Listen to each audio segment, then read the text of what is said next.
Welcome to Late Night Riders. I'm Gretchen, and I'm joined by my mom, Kristen. Hello. And on this episode, we talked to Tim Sherman. This was a really fun episode. Tim talked to us about his steel horses and real horses. He is the owner of 2 Harley-Davidson dealerships in the area, one in Sylvania and one in Perrysburg. He's also the owner of 9 Friesians. And many other animals. Tim shares his experience of going from 0 horses to 9 horses, riding in many different clinics and destinations around the world. So please enjoy.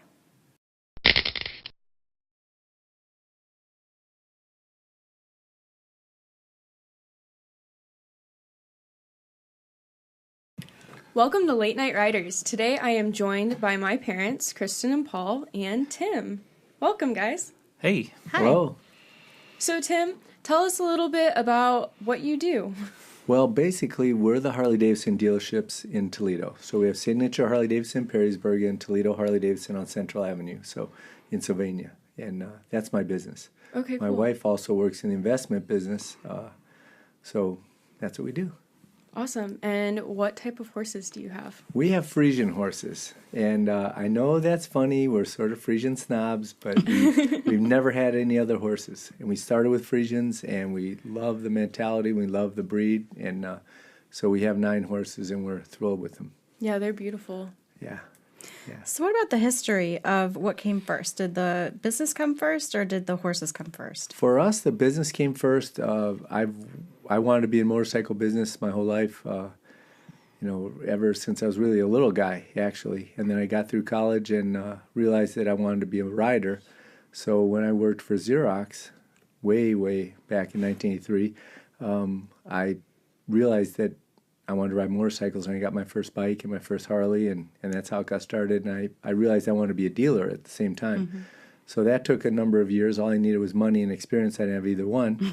So a little bit of time and got things worked out right. So we're real fortunate, and Toledo's been a great town to us. So then the horses came along because we moved out here to Swanton area, similar to where you are now. And really I'd never had another hobby. I'd always been a Harley geek, so to speak. Mm-hmm. Everything was Harley-Davidson. And now it's the horses and the farm, so it's pretty cool. So did you want the horses first, or did your wife want the horses? Well, actually, my wife had ridden when she was younger, and so she always had a passion for horses, and it was a timing thing. For I think a lot of people, now that we've been at it for 13 or 14 years, it's just a timing issue. They may want to or have a desire, they don't realize how important it is, and then when it becomes available to them to do, if they take the initiative, they can do it, and realize they should have done it before. And it's like riding a motorcycle, same thing.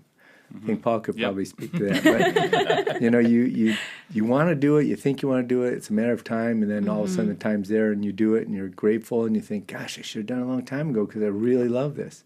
Yes. So with me, the horses, we saw Friesian horse the first time at the Equine Fair down in Columbus. Had no idea that we'd ever acquire that horse. Wow. That was being used as the breed example. And he's actually what I learned on. And his name's Samson. I still ride him. He's great. Great horse, and he's why I'm here. I probably would be dead now if it wasn't for him, because he took care of me as I learned how to ride. Yeah. So how many horses do you have? Right now we have 9. Wow. Over the years we've had quite a few more, and we've had many that were older, sort of not really rescues, but we knew they were coming to their last home. Mm-hmm. So that was cool. A retirement place for them. Yeah. Where they could be with other Friesians, be well taken care of. We think we take good care of them, and we've learned a lot, believe me, over the years. And you guys have been a huge help to that. I mean, when we first got the farm that we bought, the fencing was all bad, the waters were all bad, everything was a problem, and Paul was an immense help to us to help get it right around so that it would be easier for us to have the farm and have the businesses at the same time, because that's a critical factor, in my opinion, for people who ride and work. Mm-hmm. You have to be able to manage things in a way that's efficient, because if something takes too long, number one, it may not get done, and the only thing that suffers then is the animal, and then later you suffer because you've got to go back and do it right or work on it or clean it up or whatever. So the fencing and the waters and everything else has just been amazing for us, a big help. And the fact that you guys can help us with people that work on these things and maintenance and updates and upgrades, and You know, what I love about your company also is that you guys are innovators. As there are improvements to things, we can take advantage of those if we want to, and we do. So when you say innovator, we always, say that now a tribute to my dad. I mean, he was the innovator. If our listeners don't know, my mom and dad founded the company, and my dad passed away in July. But he was the true innovator and taught us to be the innovators and to keep things going. And it's so important. My mom has always been, because my mom is the horse person in our family, and to have products that are safe, and then, are as safe as we can get, because horses are horses. I mean, Right. you can't, there's nothing that you can do when a horse just decides to, take off or do something. And then my dad wanted to take the time, so he didn't want to do all of the maintenance. We had split rail fence. We did all of those things. It takes a long time with those things. So, yeah, you mean innovator. to do it yourself, installation, and Yeah. Well, we just had painting, anything. Our neighbors just quoted split rail fence relative to your fencing that we got quoted from you as we had some more done, and it was much more cost effective. And for our property, it'll match. For their property, it'll match too. And the cost is, in fact, they want to pay for the whole fence because it's that cost effective to do that. So we're going to get that done this spring. And can you talk about the wood that now, how wood has changed over the years? Well, the wood we're harvesting today is new growth, so everything is growing faster and it's getting harvested faster. So the boards that they're producing today just do not last. I mean, they're 5 to 10 years longevity compared to oak board that was harvested, our grandfathers harvested and was around for 30, 40 years. That fence no longer exists. And that's why plastics have become such a big part of our industry. And how old is your oldest fence that you've put up? Well, we bought the farm in 2005, so we had it installed the very next year because the split rail fence that was on the whole farm was very old. As Paul mentioned, it was able to hold up longer, but still it was all fallen down and really decayed.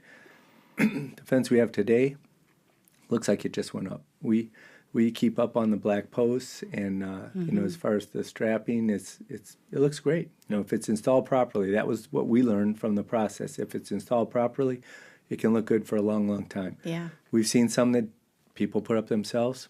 Sometimes they do it right, sometimes they don't. It looks that way. So yeah. You guys, your farm is immaculate. How do you keep it so clean? This is my question, because I love to keep everything. She's been asking this the past couple days. Well, really, it just takes time and work. I mean, you have to pay attention. You don't just leave things out. Everything has its place. We all know that every day in our lives, but do we really do it? And you're right. We don't like to look at clutter. We don't like to leave things out. Things are put in the barn. Might be a little bit ugly behind the door of the barn, but there's nothing out to see. And keeping up on it is a big deal. Cutting the grass, edging, making sure things look nice. I mean, it's something we make a focus of. Yeah. So are you like a person who's kind of go with the flow, like being the business owner and, having the horses, or are you like a real, like highly organized with your time and time management? I would say that my time management is pretty good. Again, it's about setting priorities. My business has to come first, and then the farm.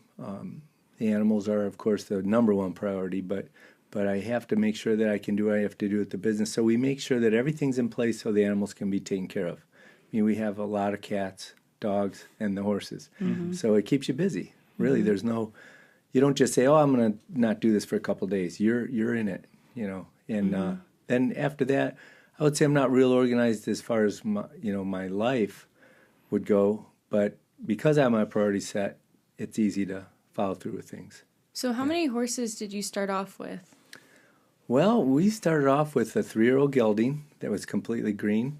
Then we got 2 mares who were in foal. They were also 3 years old. So we had 3 3-year-olds, none of which could we really ride. So pretty quickly we got a couple others that we could ride, and we had a fast learning curve. We had foals.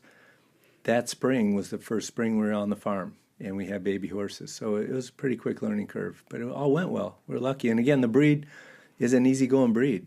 Not every horse is like that. And even within the breed, we have some that are hotter than others, but fortunately over time, you learn how to do things a little better and a lot better in some cases, and then they're safer. And they're more at ease, we're more at ease, and it goes well. Yeah. But that's one of the things about the Friesian breed is that they are a family horse. They're kind of like the draft breeds in the regard that they're used on the farm and everyone in the family is involved. And in Holland, we've been lucky enough to go over there 4 or 5 times to the big stallion show every year. And you see every family, the kids, the grandkids, everyone's involved. And they, when they win awards, they bring you out and they have big families. Kids will sit on these stallions. And in our country, people are scared to death. Oh, it's a stallion. You have to be careful. Over there, it's just that horse. He's great. And that's what's expected. So cool. Yeah. So you did you have a trainer that taught you how to ride, or how did you? Well, it's kind of funny. We like to go to clinics. I do know that you guys also talked to Bruce Slesher, and we worked with Bruce a little bit early on. We go to a lot of clinics. I started to think about all the people we've ridden with on the way over here, but frankly, it's unbelievable. Buck Brannaman and Buster McClary, a lot of the natural horseman people, dressage trainers. We enjoy that because we can learn from everyone. Every single person we talk to, every trainer that we work with, every clinic we come back from, we learn something. Some things we decide not to implement, some things we do, but we get good things out of everyone. Brent Graff became a good friend. He's a natural horseman out of Texas. Taught us about trailer loading. I noticed Bruce mentioned that's the number one problem that most people have is trailer loading, and Brent Graff taught us when they're babies, get them in and out of the trailer, walk them in and out with the mother, and we never have trouble trailer loading at all. It's That's so nice. You have to, you have to practice. Yeah. It's something you have to do ahead of time so that you're ready for any situation, and that's what we do. So it goes well. So are you showing your horses or just No, we just trail enjoy riding, them. or? We bought the farm we bought right across the street from Oak Openings. It's 26 miles of trails. That's awesome. The trailer we have, we go to clinics with the trailer, so we like to go to clinics right on the trails, and then my wife is doing some dressage riding now. But that the trail riding is, we think, really important for the horse's development because they're in an unfamiliar environment. One of my favorite stories, we had a friend who is a trail guide, I guess, for the park system, volunteer. And she was supposed to do her annual test on one of our mares that she rode all the time. And there was a little mix-up, and she took the mare's daughter. And this young horse went and loaded on her trailer by herself, not with other Friesians, went to the park. Renee had never ridden her before, rode this horse, passed the test, and didn't realize till 3/4 of the test was done that it was the wrong horse. But was a champ, so we're lucky for that. Yeah. Again, many horses never could have been able to relax and do that kind of a day, so it was good. Wow. Yeah. So we're lucky. So for somebody looking to get into horses, what would your advice be? Well, really, we went into it all wrong, frankly. So I could be helpful for that because we did. We went up and, my process was all wrong. We looked at a bunch of Friesian horses and I call him the old Dutchman, but the old guy, he's a great guy, great family. They were some of the first importers of Friesian horses to the United States and Michigan. And, we looked at horses, and then we saw this one beautiful horse run up and down the fence line. It was a stallion. And I said, what about that one? And he said, well, that's $1 million horse. And I said, well, not that one. But he mentioned he had a son coming over from Holland, from the Netherlands, and he could be available. So I said, okay, we'll take him. We'll give you a couple $1,000, and if we like him when he comes, we'll take him. And, of course, all the way home, my wife's saying, what are you doing? That's a green horse. And so, but we did it, and it worked out fine, again, because of the breed, I think, to a large degree. And he turned out to be actually a great dressage horse, Walter Zettel, who's now since passed away. But several of his books have him featured in his clinics because he was such a good riding horse. So, we were lucky that he turned out as well as he did, but he went right to trainers. The 2 mares that we got the same year that were in foal, was sort of just take them home with you and pay me next year. And if you like having babies, you can keep them. If you don't, bring them back. And Oh my gosh. and so before we knew it, we had 5 horses. We couldn't ride. And so that's how we got started. I don't recommend that to anyone. It was interesting time, but we got through it, and they got through it, and no one got hurt, so it was all great. So if you had to do it all over again, or if you were telling somebody else how to do it, what would you have changed? Well, what I would have changed would be to do more of an introspective look at what our abilities were and what our, I don't know if you have goals or not, but just what do you want to do as a rider? Mm-hmm. What do you want to do to make a bond with this horse? And we started having babies before we even knew how to raise a horse. And of course, when it comes to breeding, that's pretty important. Friesian horses, there are, I think, 100 approved stallions in the world. 30 of them are not approved on offspring yet, and there are about 20, maybe 17 to 20 in the United States to breed with. That's how particular they are with that breed, that stud book for that breed. I know a lot of other horses, it's a good horse and it's fine, and you're happy to have it and make a friend. And that's okay too. It doesn't have to be a great breed, but do your homework, I guess what I would say. I know a young lady we had a big storm that came through this area some years ago, and this horse wound up flying out of the pasture and wind up in a swimming pool. Oh, wow. She was given the horse for free. Well, we all know there's no such thing as a free horse. Yeah. So this was a nice 20-year-old girl who now had a horse she couldn't ride, could barely afford to keep, and now she couldn't ride. She couldn't learn how to ride because she had a horse she couldn't really keep and enjoy and do everything with because it had a lot of issues it had to overcome. And I think she has overcome many of them by now, but it's a struggle. So take your time, do it right. And if you're impulsive, that's okay too, but just be careful, and know what you want. And then it'll help you when you get what you do get. So that's my suggestion. We talked a little bit about, you were talking about when, you installed everything on your property and had us help you with that. You were talking recently, people come and go and things like that. So what do you do now, or how often do you have to repair? Well, really it comes down to, you never know when a tree's going to fall. You never know when a horse is going to rub its tail and roll over backwards and wind up in the other, pasture, and that's happened to us. All the things that you laugh about with horses and happen, if it can happen, it happens. It's unbelievable. You can only prepare for so much, and then things have to take their course. Well, again, what we love about the way you guys take care of us, and I'm sure you do it with everyone you work with, is you give them support, because it's the unforeseen things that you can't plan for that are the real shockers, And so if we have a strap that breaks, now we know how to fix them ourselves. At first we didn't, and we'd get support from you guys. As far as the person that installed them, he did a great job. Some thought went into the fencing and the gating and everything else so we can move the horses easily when it comes to feeding. And now that it's wintertime, frankly, our horses stay out a lot. They don't come in every night. Some people believe every night the horses should come in and be warm and all that kind of stuff, and that's great, but that's kind of why there's a correlation between the Harley-Davidson stuff and the horse stuff. Bikers are the same way as horse people. They all have opinions. They're very strong opinions. And it's hard to change their mind. Very hard to change their mind. If you believe your horse should come in every night, then it should. Yeah. And if you don't, then you don't. If you believe in blankets, have a blanket. If you don't, then don't blanket your horses. Bikes are the same way. There are people who feel that you should use a certain kind of oil, or you should do certain things with your bike, or not do certain things with your bike, or a certain way to ride, or when to quit riding because it's cold, or when, it's just, and they're all right. There is no wrong answer.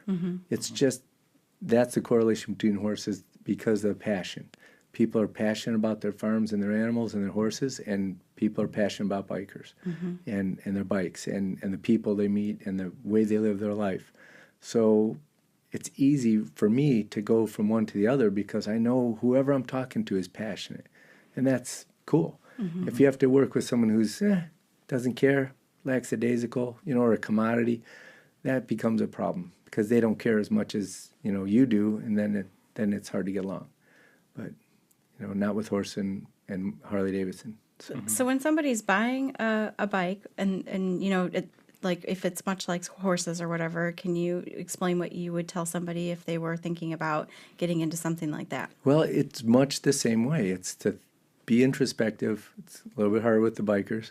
But when you're talking to people who haven't gotten started yet, one of the things that we do is we offer a riding program so you can learn how to ride. Mm-hmm. Paul, did you take that program? I did. Yeah, I did. you did. I thought you did. Mm-hmm. Yeah, I remember that. And, there are a lot of, there's a lot of fear. There's a lot of confidence issues when it comes to that because we get to a certain age in our life when we can't afford to do nicer things. And if it happens to be something a little bit scary like a motorcycle or a horse, you've got confidence issues because the rest of your life is pretty cool. It's in order. It's going along right, and everything's bumping along well. And now you're doing this thing that's completely different that you can't compare to anything else you've ever done. And so it has to be done the right way. And when you asked about training on the horses, I imagine it was along the same lines. You want to work with someone who helps you feel better about what you're trying to do. Yes. And some people do that naturally and some people don't. And you've got to find the people that can help you feel better about what you're trying to learn and accomplish. And so it's the same way with the bike. If you ask the right questions, what do you intend to do with your bike? And knowing that maybe what they tell you is not the end-all answer. Because when you're just getting started, you have no idea. Yeah. And the important part is that they can change their mind. You get one kind of bike and you realize, well, that's not exactly the way I ride. Now I need this instead, and we do it every day in our regular lives. Yep. You try a certain kind of cereal, you like it. 2 weeks from now, you don't like it. Right. Well, I don't know why. Just happens that way, but you don't walk around beating yourself up for it. Right. So because you're passionate about learning how to ride a motorcycle, you have to know that it's okay to change your mind. With a horse, same way. The horse is a little different because it's an animal, and it requires our care and love. So it's hard to move in and out of them for some people. For other people, it's easy. I mean, many of the breeders I've met, they have no problem. They have babies, sell them, trade horses, change around all the time. Very easy. Not saying they're wrong, it's just different. For us, very hard. If we raise a horse, we want to keep it, and we want to give it a home and make sure it's well taken care of. I mean, the first time I read Black Beauty actually was an audiobook because I'm not a great reader, but time-wise. And I thought, whoa, that's tough, So you can see why it's a popular book. Well, you said something that kind of struck a chord with me. You were saying, to be comfortable, and just made me think about when you have a trainer and maybe things aren't so comfortable, or maybe that wasn't the right thing, or, you're saying somebody who's talking to you about, guiding you towards buying purchasing something like this.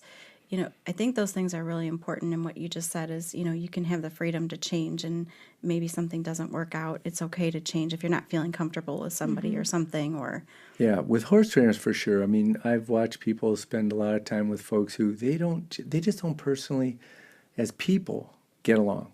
So if you stick with that person a long time, that you kind of shut down inside, or they've shut down inside, or maybe if your philosophies are that different, you don't really learn as much as you could with the right person that would motivate you and would inspire you to be better at what you're trying to do. And knowing what you want to do helps too.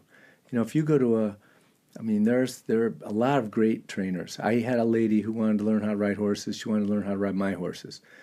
I said, that's not the best thing in the world. You need someone who's skilled at helping someone learn to ride a horse.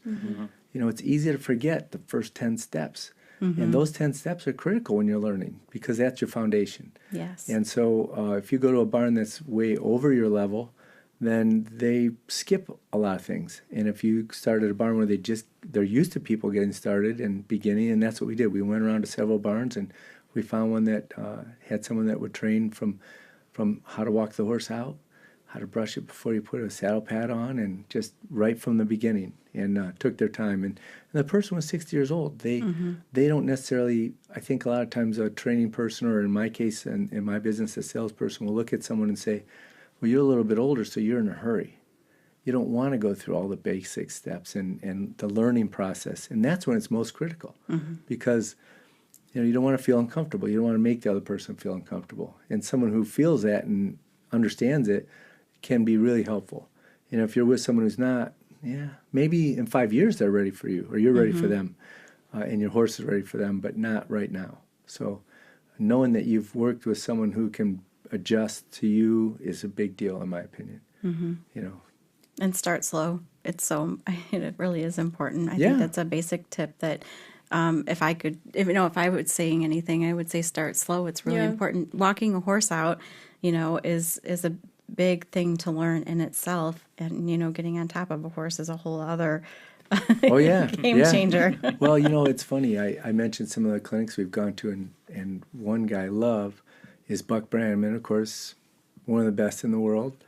But to him, training is walking your horse out to the pasture, or walking out to where you're going to ride, or walking out to the trailer. Every opportunity you have to do training with that horse, and its communication is important. So you can't, and that's one of the things you mentioned. How do I fit time with business and the farm and everything else? We know right away when we're shortchanging something. You can tell. When you're in a hurry and you've got to move 9 horses from the barn to the pasture, you're not training, you're just getting them there.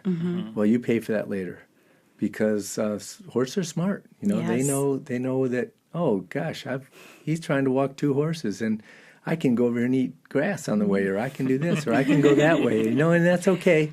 But you have to realize that it's not the horse's fault, it's your own fault. And they're just being horses. Yeah. And,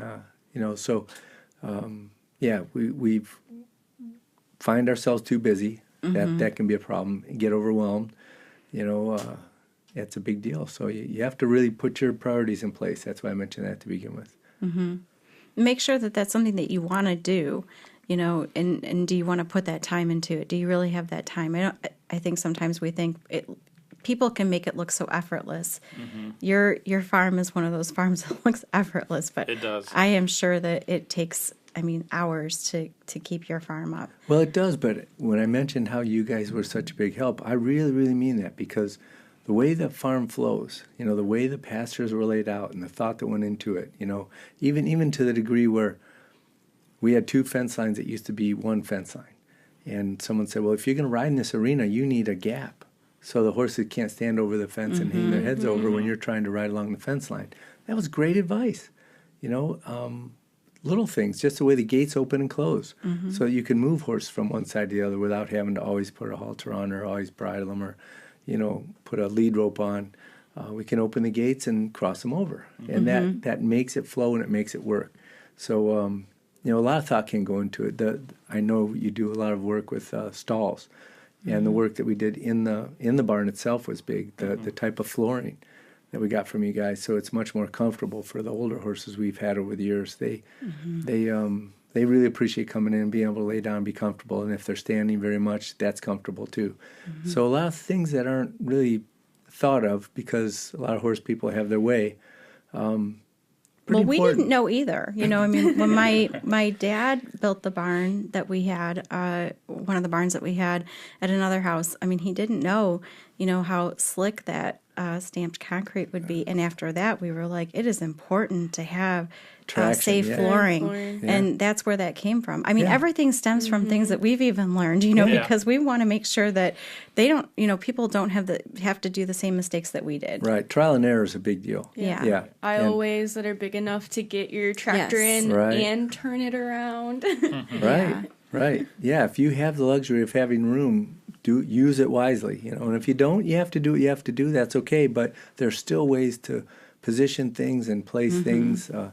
We just went through that cold spell last week, below 0 temperatures, for a couple of days, and everybody was freezing, and pipes were freezing, and stuff was going wrong. And we learned a few more things from people who, what do they do with their extra water? What do you do if you have a water problem in the barn?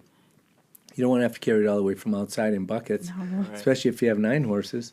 And then overnight it'll freeze if it's not electric and warm enough. And so, that can make a big difference. If you can afford to have fresh water in the pastures, that's great.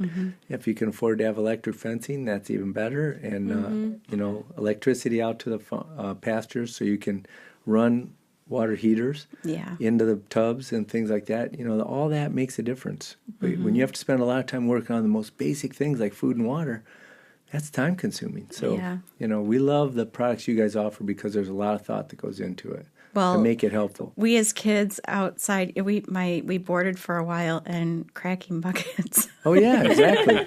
Yeah, cracking ice and carrying water is tough, you know. And really the horses, they'll get through. They'll get through. Yes, they do. But it doesn't mean that they should have to, just because a person didn't think through the right way to do it. So that's what's great about your suggestion. I know the folks you have working there when you call them, they know what they're talking about. They understand their product, and they offer the right things and make the right suggestions. So, I admire that.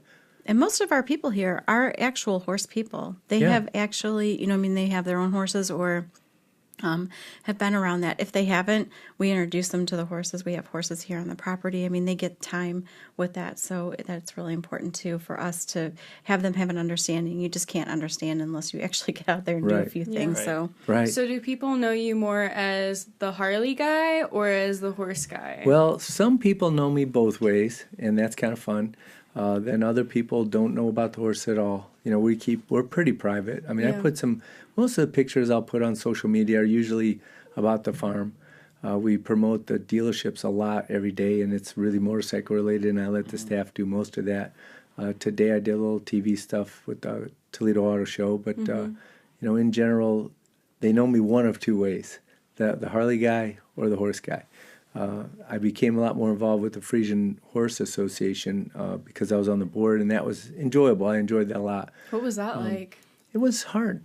It was hard. The people make it hard, frankly. Yeah. People are awesome, but they have opinions too. And with social media these days, they can give you their opinion whether you want it or not. And and so they sometimes lose sight of the fact that if your heart's in the right place and you're doing what you need to do for the horses and for the association, you make tough decisions sometimes. It's not always what you'd like to do, but it's best because you have all the facts when you make decisions.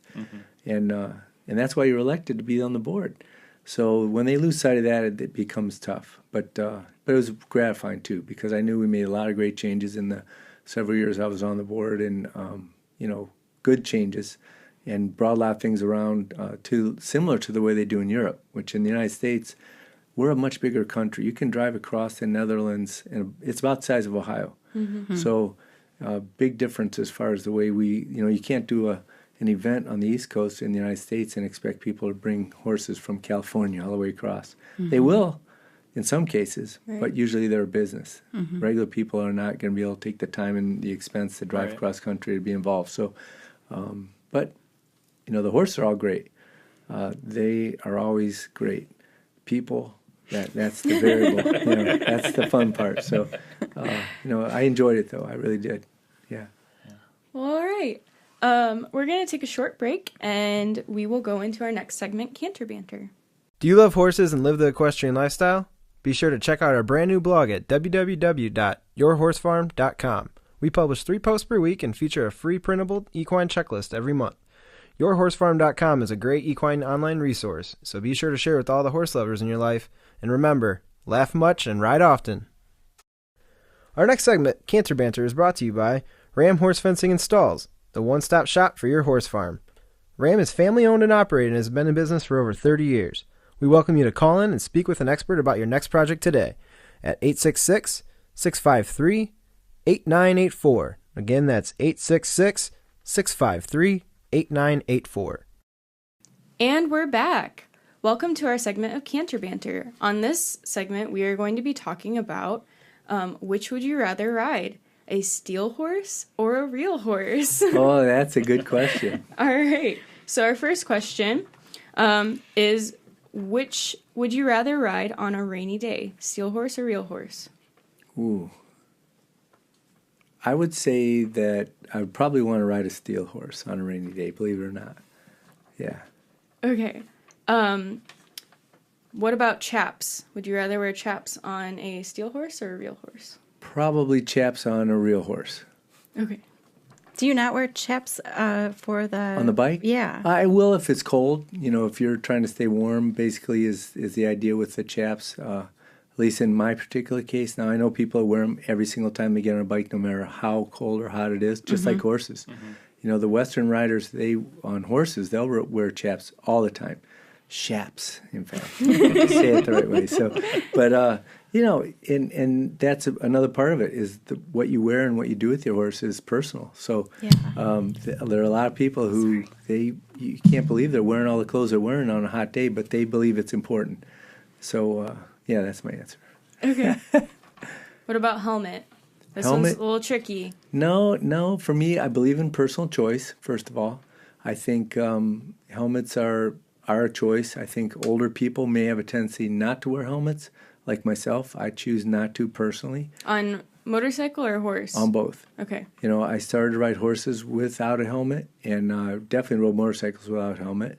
Now, people in Michigan, for instance, had a helmet law when I first came to Toledo, and now it's since gone away, but they still wear helmets because they're used to it. So when you make it a part of your life or a habit, I think it's fine. And young people definitely wear helmets because they ride them on bicycles. So by the time they get to horses and motorcycles, they're used to it. So check your state and make sure you know the rules of your state. Right, and then you can make your own decision. But it's I believe in a personal choice if you have one. And if you're 16 or under, you should be wearing a helmet on a horse. Okay. Okay. I'm way past that. All right. On a date with your wife, steel horse or real horse? Oh, probably real horse. All right. Yeah. Which one would you rather clean? Oh, real horse. Yeah. The steel horse takes a long time to clean, and you could start at one end, get to the other end, and start over again. So, of course, the horses, they'll get clean and go roll in the mud. So Right. it's a trade-off. Now, how many steel horses do you have? I count all the ones at both dealerships. Okay. Yeah. So they're all yours. Yeah, I'm pretty spoiled. Yeah. Do you have a favorite? Oh, yeah. But, that changes every day, too. Frankly, based on what's available. So, at this point, I'm riding mostly touring bikes. I like the radio. I like the ABS brakes. I like all the features, and the technology is awesome. But I still like the old bikes, too. Very old bikes, panheads and older things. So, Okay. but, yeah. Nice. Okay. Which one would you rather race? Real horse. For sure, real horse. Yeah, I love to Really? go fast in the park. Oh, yeah. Even though I'm not a very skilled horse rider, and I'm lucky that most of the horses I ride were born on my farm into my arms. So I know they won't hurt me on purpose, but I love to run fast in the park. On the road, there's a lot of distractions. There's a lot of distracted driving. There's a lot of things going on. So I feel more comfortable going fast on the horse. Yeah. Okay. What type of show would you rather go to? So like horse show or Motorcycle show? Yeah. Frankly, I'd like to go to motorcycle shows. Yeah. Yeah. I don't like to be a judge in a motorcycle show because then you make one person happy and a bunch of people mad. But, it's fun to watch horse shows for sure, but I'm not a show person, so I don't understand a lot of it. Yeah. The bike shows, you don't have to know anything, you can just appreciate it. So. Have you been a judge often for? No. Okay. No, I won't do it. I always say no. I'm smart. All right. And where have you always wanted to ride? Like, what is your bucket list for both motorcycle and horse? Well, I have to tell you, I've been pretty lucky on the horses. Whenever we get a chance to travel with Harley-Davidson, we will make sure we take time to ride the horses. So we've ridden in Ireland, Puerto Rico, Spain. Wow. A lot of cool places that we were lucky enough to ride. Holland, in the Netherlands. And so when we travel, we like to ride a horse, make time to go do that. San Diego, different places that the dealer shows are. That's awesome. Yeah, very cool. And they're all so different, too. That's pretty cool, too. So was there a favorite place that you've gone to already that you would tell somebody, I would go there again? Yeah, Ireland was really cool. We were lucky enough to go to a stable there that a lady had been an Olympic rider back in the 70s, and she had a nice facility. It was a beautiful countryside. We rode with a young lady who was a competitive rider, and she was happy we could ride their horse as well. They had nice horses that were sport horses, and that was fun. So Irish sport horse and an Irish cob, which we might call gypsy vanners, but they don't like to use that word over there for some reason. And they cut the feathers, and so you can't tell what they are, but great horses. I mean, and they were, again, she was happy we could ride because at a lot of riding stables, apparently everyone oversells themselves, and so then it doesn't work out so well. Not always. So when you went to California, did you take your own horses, or were you riding? No, that was a riding stable as well, right on the border of the United States and Mexico, and it was really cool. So that was enjoyable.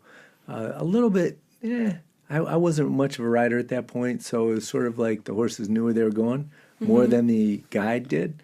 So that was fun, If she went the wrong way, we went the right way because the horses knew which way to go. Yeah. Well, all right.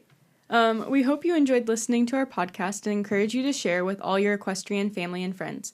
You can tune into Late Night Riders podcast show every Friday night.